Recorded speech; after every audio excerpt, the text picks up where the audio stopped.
이 시간에는 범사에 자랄지라. 한번 따라 하십시다. 범사에 자랄지라. 범사에 자라는 것, 모든 일에 자라는데 잘못된 쪽으로 자라면 안 되고 그리스도를 향하여, 예수님을 향하여, 주님을 향하여 자라난다라는 것. 여러분, 자라난다라는 것은 축복인 줄로 믿습니다.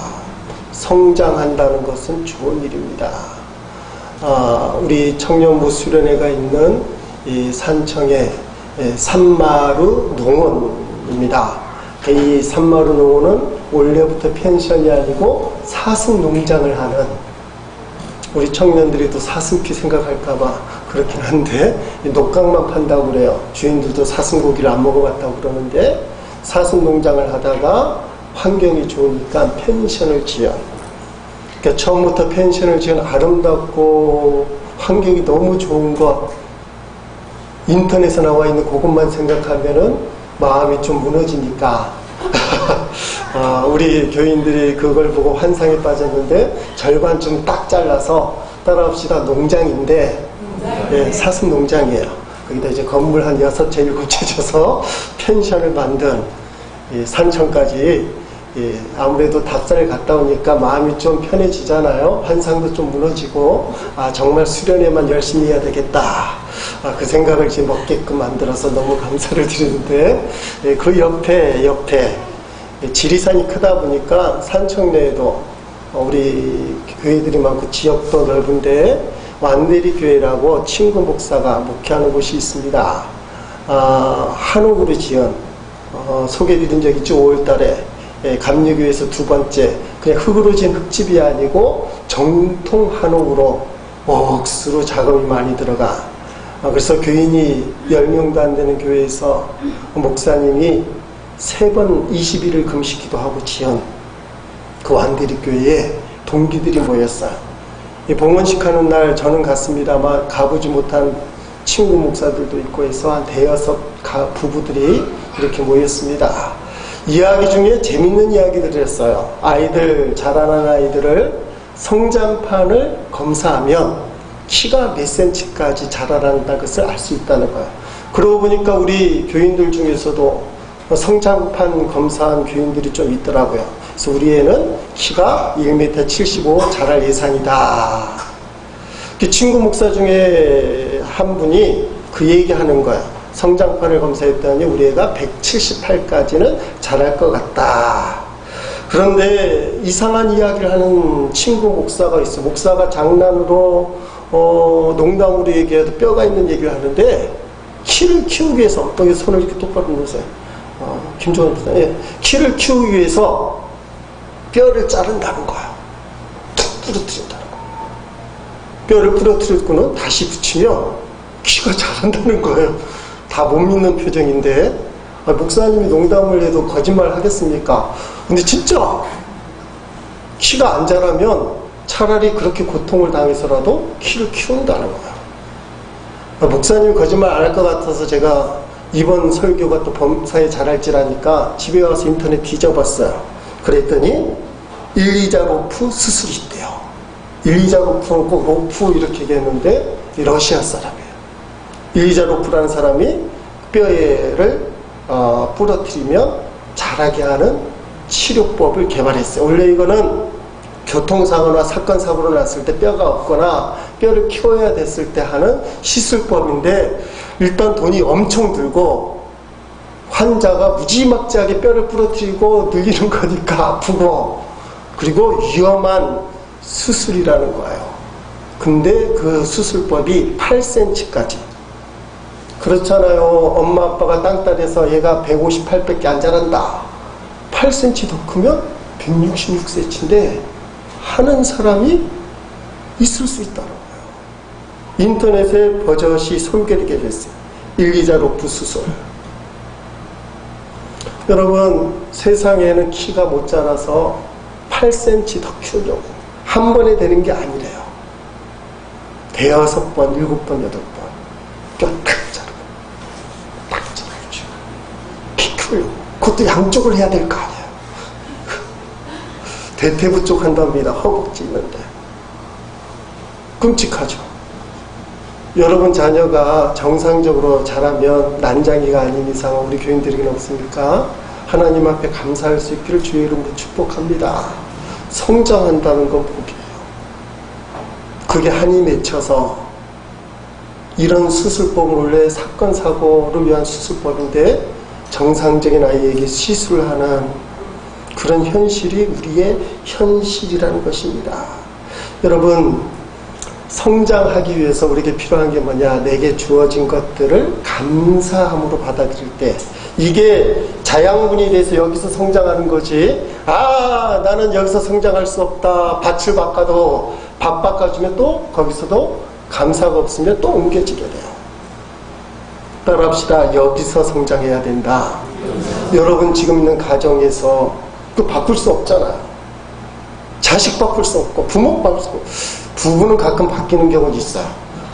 바꿀 수 없는 가정에서, 그리고 바꿀 수 없는 교회에서, 바꿀 수 없는 남자 여자 성별에서, 바꿀 수 없는 키에서, 외모에서, 이때부터 성장이 가능하다는 거예요. 다른 데서 성장하려고 하면 그 사람은 성장이 안 되는 사람이에요. 지난 주일날 충성에 대해서 말씀드렸습니다. 몸된 교회를 위해서 하나님이 허락하신 직분이 은혜라고 얘기했어요.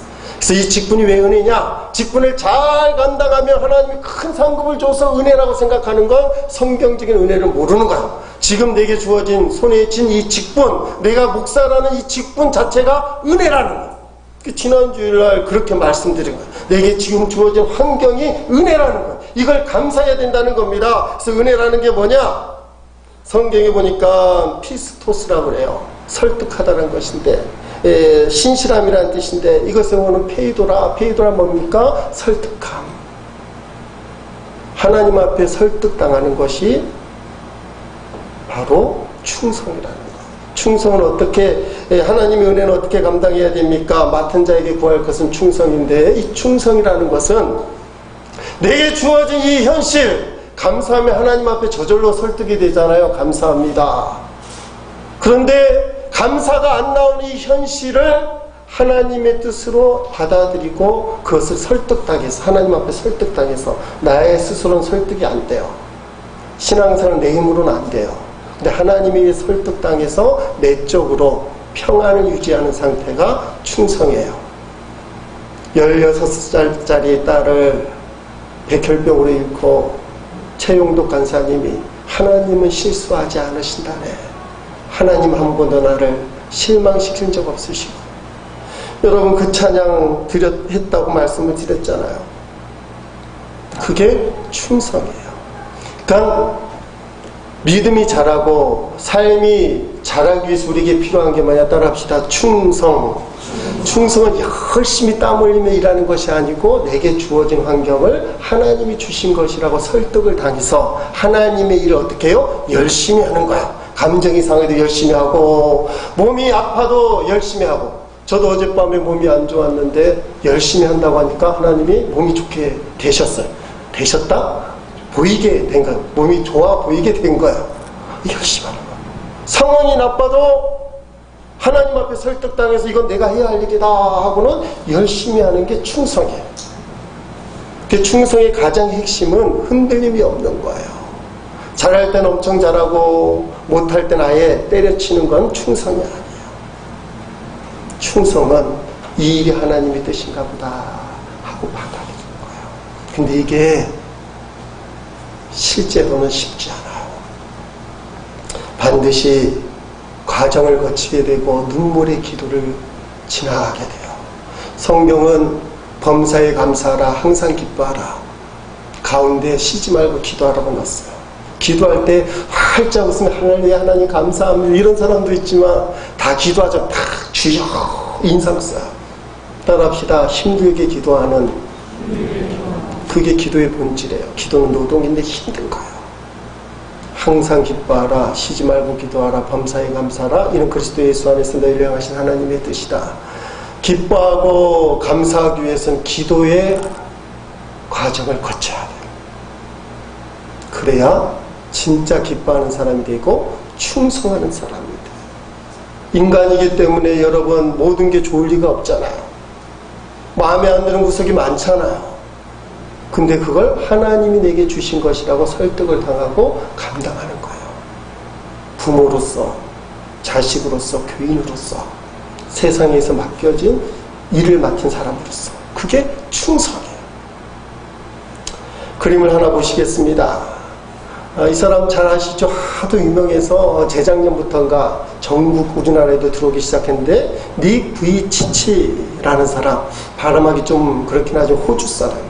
닉 부이치치. 이 사람은 43개국을 돌고 400만 명에게 진짜로 희망을 주는 사람. 아마 TV 힐링이라는 프로그램에도 나오고 그랬던 것 같습니다. 세계적인 강령자, 사지가 없는 사람이에요. 아마 왼쪽 밑에 조그마한 발 같은 게 하나 있는데 있다 없다 논란이 있어요. 그거 갖고 수용다고 그러지만 그냥 사지가 없는 사람, 손이 없고 발이 없는데 양쪽 다 없어요. 몸뚱이하고 얼굴만 있는 사람이에요. 이 사람은 신앙의 내력이 있습니다. 할아버지, 외할아버지 목사님이고 아버지도 목사님이에요. 아버지 어머니가 닉 부이치치를 임신을 했을 때 너무 기뻤어요. 산부인과 담당 의사도 괜찮다고, 건강한 아이가 태어날 거라고 그렇게 얘기를 들었어요. 그러니까 아무런 조짐이 없었어요. 의학적으로 문제가 없었어요. 근데 막상 태어나고 나니까 사지가 없는 애가 태어난 거예요. 이걸 어떻게 해요? 뭐 기형아 검사했을 때 조짐이 보입니다 그러면 준비라도 할 텐데 건강하다고 생각을 해서 막상 태어나고 보니까 이게 목사 부부도 안 되는 거예요. 그래서 하나님 왜 이런 일이 우리에게 일어납니까? 어떻게 감당하라고 그럽니까? 목사님 부부는 고민을 한 거예요. 아버지는 포기했는데 얘는 오래 살 애가 아니다. 근데 검사를 하니까 다 괜찮다는 거예요. 사지만 없이 건강한 아이라는 거예요. 부모님은 이게 현실이 아닐 거야, 악몽이다. 첫 번째 반응이에요. 조짐도 없이 막상 이런 아이가 태어나니까 이건 현실이 아니야. 근데 목사님은 그래도 부부, 기도하는 목사님 부부잖아요. 이제 수용의 단계를 하는데 하나님의 뜻을 붙들고 이를 악물고 닉 부이치치를 장애하지만 일반애로 키우겠다. 너는 분명히 사지가 없지만 앞으로 행동 일반 사람처럼 하거라. 우리는 너를 정상인처럼 키우겠다. 그래서 닉 부이치치는 분위기가 그런 분위기에 자랐어요.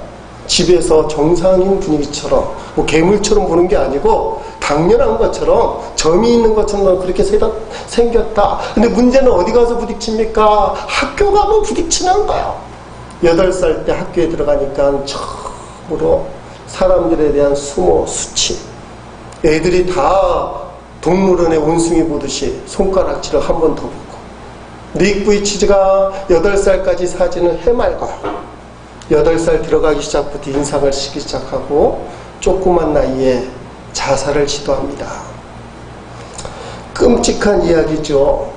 10살 때 3번째 자살을 하는데 엄마 아빠 욕조에 물 받아주세요. 좀 목욕 좀 하게. 자, 물을 받아줬는데 이렇게 누워있으면 살지만 뒤집으면 어떻게 될까요? 아무도 뒤집어 주지 않으면 그대로 죽는 거예요. 욕조 물 받아달라고 이렇게 누워있다가 어쩌다 이렇게 돌아서면 그게 죽는 거예요. 물을 받아놓고는 죽을 작정을 했어요.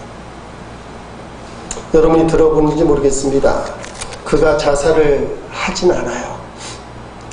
힐링 프로그램에서 나온 이야기인데 그때 이렇게 얘기합니다. 욕조 위에 올라가서 3번째 자살을 시도할 때 어떤 강한 힘이 나를 구원했다. 부모님이 나를 굉장히 사랑한다. 내가 자살을 했을 때 평생 당해야 할 부모의 고통을 생각하니 자살할 수 없었다. 부모에게 죄책감을 남겨두고 떠나지 않기 위해 자살을 포기했다. 그래서 오늘까지 살아있다. 부모님의 사랑과 그 사랑 너머에 있는 어떤 이상한 힘이 그냥 뒤집어서 삶을 10살짜리가 마감하려고 할 때 그를 멈추게 했어요. 그 다음에 하나님의 말씀이 그에게 임했습니다. 요한복음 9장을 읽는데 날 때부터 소경된 사람을 제자든 누구 죄 때문이냐 했더니 예수님이 이렇게 말씀하신 말씀이에요. 요한복음 9장 3절 읽어보십니다. 예수께서 대답하시되 이 사람이나 그 부모의 죄로 인한 것이 아니라 그에게서 하나님의 하신을 나타내고자 하시니라. 네 부이치치가 이렇게 된 거는 누구의 탓이 아니라 하나님이 나를 통해 하나님의 일을, 하나님의 영광을 나타내기 위함이구나. 말씀을 받아들였어. 그 이유는 죽을 생각을 안 해요. 이게 말씀의 능력이에요. 자살하다가 이상한 힘이, 부모의 사랑이 나를 자살을 멈추게 했다 갖고는 그게 무너지는 순간 또 자살을 해요. 그런데 그리스도에까지 자랐다는 표현인데 말씀이 그를 붙들었어요. 그가 말씀을 또한 붙들었어요. 이렇게 내가 엄청난 절망 가운데 태어난 건 누구의 죄도 아니다. 네 부이치지가 얼마나 부모를 원망했겠어. 딴에는 다 팔다리가 있는데 어쩌다가 나는 이렇게 태어났냐. 오만 가지 생각을 했던 것 중에 부모를 어떻게 원망을 안 했겠어. 근데 아무의 잘못이 아니다. 이 일을 통해서 하나님께서 무엇인가 하시려고 한다. 그걸 어린 나이에 붙들었어요. 그리고 지금 전 세계를 다니면서 희망의 아이콘으로 남는 거예요.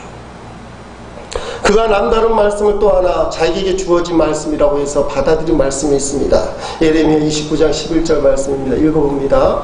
여호와의 말씀이니라. 너희를 향한 나의 생각을 내가 아나니 평안이요 재앙이 아니라 너에게 미래와 희망을 주는 것이니라. 아멘. 여러분, 하나님 말씀이 아니하면 우리에게 아무것도 없는데 뭐하러 감사하고, 아무것도 없는데 뭐하러 잘해요?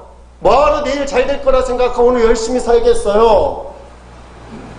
지금 사는 게 너무 힘들고 어려우면 그냥 죽고 싶기만 할 뿐이지. 그때 말씀이 임해야 돼요. 네 부이치에게 하나님 말씀이 임할 때 그는 더 이상 자살하지 않아요. 어떤 길을 갈아야 될지 분명히 알아요. 그래서 웃으면서 나타나져요. 성경책 하나 탁탁 치면서 누워있다가 벌떡 일어나기도 하고, 나 같은 사람도 이렇게 일어납니다. 그렇게 사람들에게 보여주잖아요. 그게 하나님의 일이라는 거예요. 저 사람 때문에, 닉부이치 때문에 수많은 자살하려고 하는 사람들이 소망을 얻었다는 연구 결과가 있어요. 죽으려고 했다가 저 사람도 사는데. 사랑하는 성도 여러분, 내게 주어진 환경에서 감사를 찾는 사람이 그리스도에게까지 자라는 사람이에요. 아, 나는 이게 안 돼. 부모만 잘 만났으면, 자식만 잘 태어났으면, 남편만 제대로 만났으면, 진짜 그 부인만 제대로 만났으면 난 이렇게 안 살았을 텐데 하면 그 사람은 안 자라요. 지금 내게 주어진 것을 마음에 안 들어도 충성스럽게, 충성이 뭐랬죠? 하나님께 설득당하는 거. 하나님이 이렇게 인도해 주셨구나. 하나님이 하시는구나. 그걸 받아들일 때 그때부터 감사가 되고 닉부이치처럼, 그리고는 무엇을 해야 될지 알기 시작해요. 그리고 그 할 일을 향해서 달려가기 시작한다는 것입니다. 여러분, 누가 희망 있는 사람입니까? 앞으로 잘 될 사람이에요. 똑같이 1000만 원을 갖고 있는데 어저께 1억을 가졌던 사람이 오늘 1000만 원을 갖고 있으면 불안초조해요. 1억인데 9천만 원 없어지고 1000만 원 남았는데 이것도 없어질까 봐. 어저께 100만 원 있던 사람이 오늘 1000만 원 가지면 룰루랄라 해요. 앞으로 더 많이 생길 것이다. 왜냐하면 더 잘 될 것을 기대하기 때문에. 하나님 우리에게 주시는 인생은 어떤 인생이냐? 물질의 축복을 떠나서 여러분의 영이, 여러분의 인생이 앞으로 더 잘 되는 것이 하나님의 뜻인 줄로 믿습니다. 그래서 나오잖아요. 평안이요 재앙이 아니다. 하나님의 계획은, 하나님의 생각, 여러분에게 재앙을 주는 게 아니에요. 평안이요 삶의 희망을 주는 것이 하나님의 뜻이라는 사실입니다. 여러분, 그래서 교회도 마찬가지예요. 교회도 점점 좋아지는 교회. 사람도 마찬가지입니다. 태어날 때 다르고, 100일 때 다르고, 돌 때쯤 되면 이제 일어서려고 하고, 유치원 들어갈 때 다르고, 초등학교 들어갈 때, 중학교 들어갈 때, 고등학교 들어갈 때, 대학교 들어갈 때 다 달라요. 자, 40살쯤 되면, 예를 들면, 부모님에게 1000원만, 40살 난 남자 아들이 1000원만 하면 정상이에요, 비정상이에요? 비전세. 그때는 부모님에게 100만원 용돈을 쓰세요. 그 정도면 좋을 것 같아. 나이 값을 해야 된다 이 말이에요. 사랑하는 성도 여러분, 나이가 들면 어렸을 때 일을 포기해야 돼요. 초등학교 3학년 때까지 1,000원만 하는데 40살이 돼서도 아빠 1,000원만 안 된다 이 말이에요. 본문 14절에 이는 우리가 이제부터 어린아이가 되지 아니하며 되어 있어요. 이제부터 어린아이가 되지 아니하며. 에베소서는 교회를 세우는 성도들에게 주는 말씀인데 초신자에게 주는 말씀은 아니에요. 그래서 성도들, 훈련받는 성도들인데 이젠 어린아이 짓 하면 안 된다 이 말이에요. 똑같은 말씀이 고린도전서 13장 11절에 나옵니다. 읽어봅니다. 내가 어렸을 때에는 말하는 것이 어린아이와 같고 깨닫는 것이 어린아이 같고 생각하는 것이 어린아이와 같다가 장성한 사람이 되어서는 어린아이의 일을 버렸노라. 아멘. 교회 초업 나오면 어린아이가 돼서 괜찮아요. 갓난아기. 세례받을 때까지는 다 갓난. 세례라는 것은 예수님의 생명을 얻는 구원받는 성도의 시작인데 세례받을 때까지는 갓난아기예요. 그러나 신앙생활이 1년이 차고 3년이 차고 10년이 차고 그러면 어린아이의 일을 버려야 돼요. 좀 심각한 얘기를 합니다. 누가 어린아이냐? 어른은 몸짓은 어른인데 하는 짓이 어린아이를 심리학적으로 성인아이라고 얘기해요. 성인아이. 몸은 컸지만 속은 어린아이와 같다. 여러분, 성도 중에 누가 성인아이일까? 고린도전 13장에 보면 사랑은 오래 참고를 사랑 대신에 성인아이는 오래 참지 못하고 하면 그 사랑의 속성을 거꾸로 읽으면 성인아이, 몸만 컸지 크지 못한 어른에 대한 이야기입니다. 자, 앞에 아주 설명이 되어 있잖아요. 이렇게 가이드가 되어 있는데 천천히 읽어봅니다. 성인아이는 오래 참지 못하고 성인아이는 온유하지 아니하며 시기하며 성인아이는 자랑하며 교만하며 무례히 행하며 자기의 유욕을 구하며 성내며 악한 것을 생각하며 불의를 기뻐하며 거짓과 함께 기뻐하고 모든 것을 참지 못하며 모든 것을 믿지 못하며 모든 것을 바라지 못하며 모든 것을 견디지 못하느니라. 아멘. 이렇게 성인아이가 이런 사람은 성인아이입니다 얘기하며 기가 팍 죽어요. 저부터도 기 죽어요. 저기서 성인아이가 안 될 게 별로 없는 것 같아요. 그러나 걱정하지 말아야 될 거는 잘하지 못하면 문제이지만 잘하기 시작한다면 괜찮다. 성인아이 오래 참지 못하지만 예수님 사랑이 있어서 이제 오래 참기 시작하면 그 사람은 괜찮다는 거예요. 그래서 오늘 말씀 제목이 범사에 잘할지라. 따라합시다. 잘하는 사람은 괜찮다. 자기 자신을 보세요. 내가 그래도 잘하는 사람이다. 어제보다 좀 나아졌고 내일은 기대가 된다면 괜찮은 사람. 근데 이게 시간이 지날수록 점점 안 좋은 쪽으로 간다. 따라합시다. 기도해야 될 사람. 자기를 붙들고 임마! 너 그러면 안 돼! 여자들은 임마라고 하는지 모르겠어요. 여자들 뭐라고 해요? 인형 그럴까요? 자기를 딱 붙들고 야! 그래서 이러면 안 돼! 그렇게 해야 돼요. 이거 아주 심각한 이야기입니다. 이게 안 되면 믿음은 다람쥐 책 8개 돌도 10밖에 안 돼요. 교회 10년 다닌 사람이라 1년씩 5번 다닌 사람은 틀리다니까요. 어느 학교에서 좀 농담 비슷한 이야기입니다. 교장을 뽑을 때 능력자를 뽑기로 했어요. 10년 담임 선생님을 추천했는데 안 된다는 거야. 왜 안 됩니까? 이 사람은 1년을 10번 다닌 사람이다. 누가 됩니까? 3년째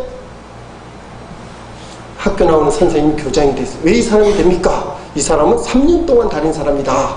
1년, 2년, 3년의 역할을 한다. 10년 다닌 사람은 1년짜리만 10번 했다 이거예요.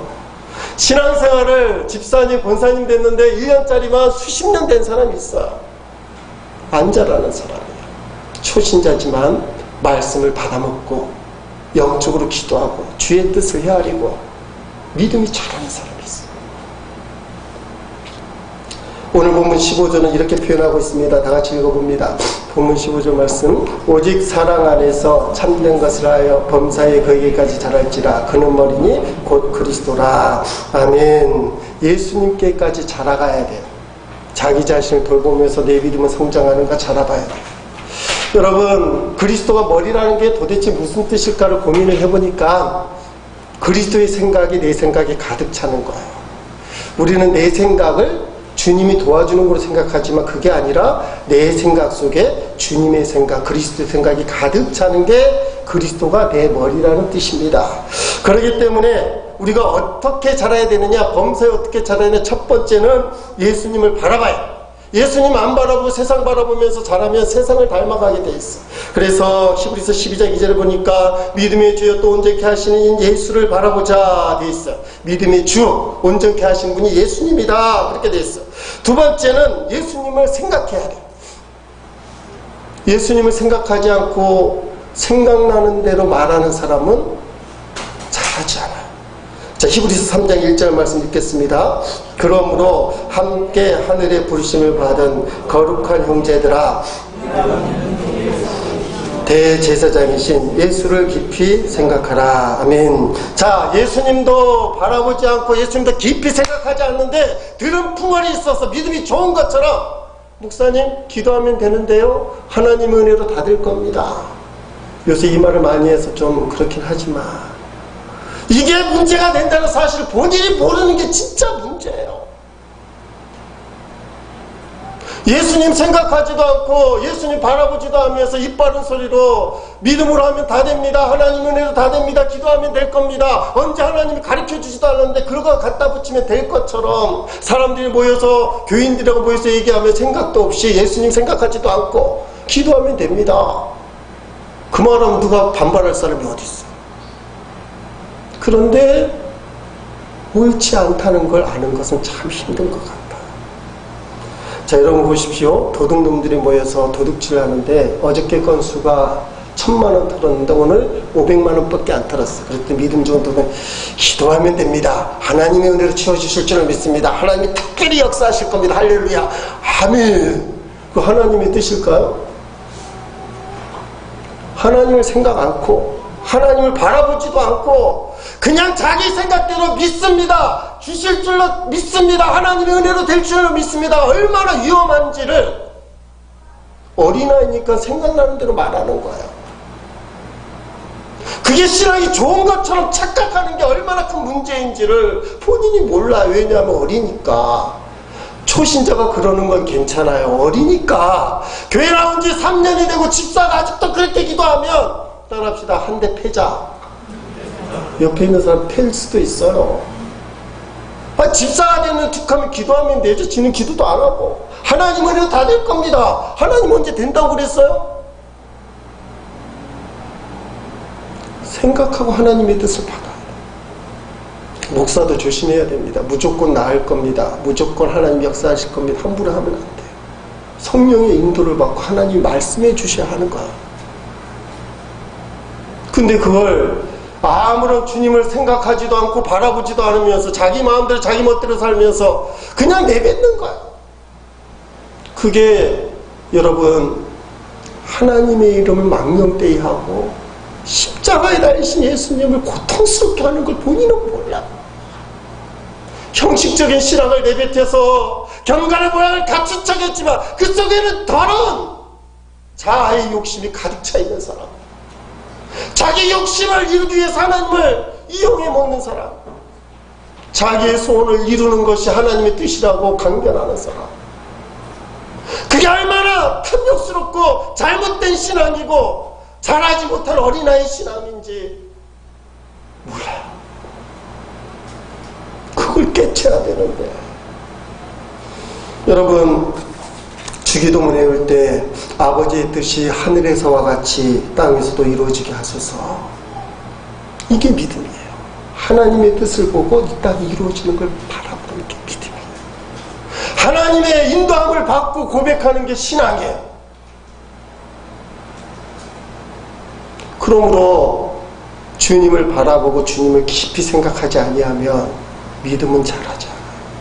그래서 양육을 받아야 되고, 그래서 제자 훈련을 해야 되고, 말씀을 봐야 돼요. 그래야 신앙이 자란다는 거예요. 립서비스하는 신앙생활. 목사님 기도하면 됩니다. 목사님 하나님 은혜로 되겠죠. 누가 아니래요. 근데 그게 진짜 하나님의 말씀이냐는 고민을 해야 된다 이거예요. 자꾸 그런 말을 하나님 안 바라보고 생각하지 않고 내뱉다 보니까 실없는 사람이 되는 거예요. 겉은 멋있어 보이는데 실속이 없는 성도. 그렇게 되는 거예요. 자기 자신이 알아요. 그래서 기도를 안 하게 돼요. 하나님 뜻을 못 쫓아가게 돼요. 그리고 이 사람의 문제는 자기를 꺾지 않는 거예요. 자기를 안 꺾어요. 자기의 욕심을 이루기 위해서 끝까지 고집 피우는 사람이 돼요. 이게 문제라는 걸 빨리 깨달아야 돼요. 따라합시다. 주님을 바라보고 주님을 생각하겠습니다. 그래야만 진짜 믿음의 말을 하기 시작해요. 7년 전에 아프가니스탄에서 순교한 배용두 목사님, 장로교에서는 순교자의 반열에 들고, 개신교에서는 성자라는 표현을 안 쓰니까 순교자의 반열에 세우고, 그분이 이제 추모하는 분위기가 이제 책도 나오고 그럽니다. 이 배용규 목사님이 22명의 선교 단원을 마지막에 놓고 한 마지막 말이 이 말이라는 거예요. 믿음으로 승리하세요. 따라합시다. 믿음으로 승리하세요. 이거는 진짜예요. 믿음으로 승리하세요는 탈레반에 의해서 순교를 당했어요. 사랑하는 성도 여러분, 내 자신을 표현하는 말이, 어른의 말은 책임을 지는 말이에요. 기도 한 번도 안 해놓고는 제가 위해서 기도하겠습니다 하면 안 돼요. 만약에 제가 위해서 기도하겠습니다 하면 기도를 해야 됩니다. 말에 대한 책임.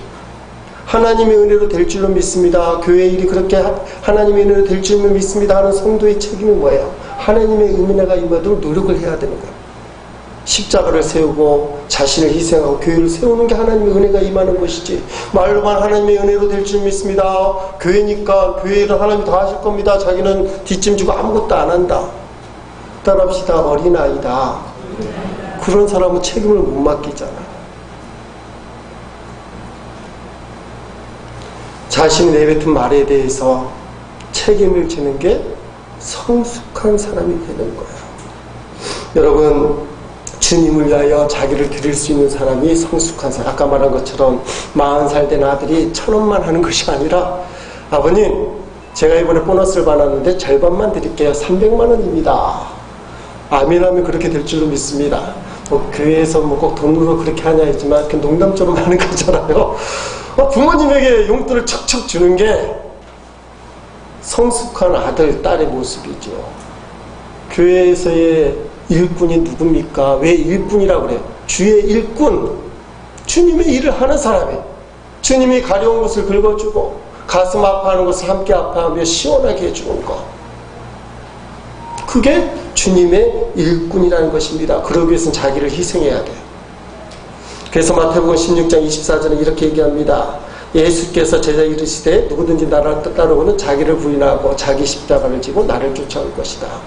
예수님 바라보고 예수님 생각하고 성장하는데 두 가지를 얘기하잖아요. 자기를 부인하고 자기 십자가를 지고. 사랑하는 성도 여러분, 주님이 핏값 주고 세워주신 교회 머리가 주님이에요. 그리고 우리는 몸이에요. 우리끼리 어떻게 교회를 세워나가야 되느냐, 그게 에베소 4장 16절에 나와 있습니다. 읽어보겠습니다. 그에게서 온몸이 각 마디를 통하여 도움을 받음으로 연결되고 결합되어 각 지체의 분량들이 역사하여 그 몸을 자라게 하며 사랑 안에서 스스로 세우리라면. 어렵죠? 자, 쉬운 성경 넘어가면 읽어봅니다. 그리스도의 지도를 통하여 온몸이 완전하게 서로 조화되고 각 지체가 그 기능대로 다른 지체를 도와서 온몸이 건강하게 자라고 사랑으로 그 몸을 세우게 되는 것입니다. 아멘. 자, 오늘 말씀의 핵심은 주님을 바라보고 생각하는 사람이 잘할 수 있다는 거예요. 주님을 바라보고 생각하는 사람은 나를 위해 독생애를 주신 아버지의 그 사랑, 나를 위해 생명을 부어주신 예수 그리스도의 십자가 사랑을 생각하며 그 사랑이 녹아져서 저절로 주님 닮아가요. 생명이 있는 사람은 잘하게 되어 있다 이 말입니다. 생명이 있는 사람은 그 생명을 보답하는 마음이 있다 이 말이에요. 여러분의 인생을 어디에 투자를 하겠어요? 내게 생명 주신 주님에게 투자해야 될 줄 믿습니다. 지난 7월 26일 마포대교 난간에서는 희한한 일이 벌어졌어요. KBS 기자랑 같은 동호회 무슨 회원 2명, 3명이 있는데 이 사람이 난간을 붙고 마지막 인터뷰 들어가더니 한강 밑으로 풍덩 떨어졌어요. 이 사람이 남성 연대를 대표하는 성재기 대표라는 사람 들어봤잖아. 이 사람은 죽을 줄 몰랐어. 마포대교에서 풍덩 떨어지면 수영을 멋있게 해서 살아날 줄 알았어. 그러니까 떨어질 때까지 인터뷰하고 사진 찍고 그걸 막 올리고 그랬어요. 떨어지는 그 순간에 나타나지 않았어요. 인생은 각본대로 되는 게 아니잖아요. 3일 있다가 그 사람이 나타났어요. 죽어서 나타났다 이 말입니다. 자기는 죽는 줄 몰랐어. 살 줄 알고 인터뷰까지 하고 그 마지막 장면을 찍어서 떨어져 죽었는데 그게 마지막이었어요. 사랑하는 성도 여러분, 우리는 계획을 많이 세우지만 어쩌면 이게 마지막 계획일 수도 있어. 이 계획을 누구를 위해 세울 것인가? 하나님 앞에 인정받는 계획이냐? 하나님 앞에 인정받는 희생이냐? 하나님이 인정하는 여러분의 삶이냐? 사랑하는 성도, 오늘 말씀을 통해서 그리스도에게까지 자라는 성도는 교회를 세워간다 그렇게 되어 있어요. 하나님의 몸된 교회를 믿음으로 아름답게 세워가는 일, 그 머리 대신 주님이 가장 기뻐하시는 일입니다. 그 일에 자신을 드릴 수 있는 우리 모두가 될 수 있기를 주의 이름으로 축원드립니다.